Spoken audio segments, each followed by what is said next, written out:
Hello guys, in today's video, I'm gonna walk you through how to change your FYP on TikTok.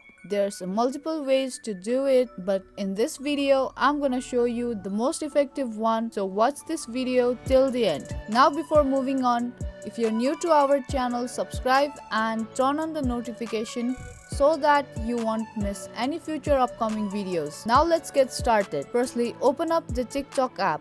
Once you landed to the TikTok app, make sure you have logged into your account. Now to change your For You page, you need to like the videos of TikTok that you want to see on your For You page. If you like those videos, then you can also go to their profile, tap on follow, and then it will shows up similar videos to your For You page. And if you don't want any videos to be in your For You page, you can just tap and hold your screen and then tap on not interested option. TikTok won't show any kind of videos that related to your not interested videos and shows up the videos similar to the like videos. It's not a quick process. TikTok takes few days to change your For You page, but it will surely change if you follow the steps I have teach you. And with that, I want to wrap up my video. I hope this video helped you. If it did, then subscribe to our channel and give this video a thumbs up. Thank you for watching, and I will see you in the next one.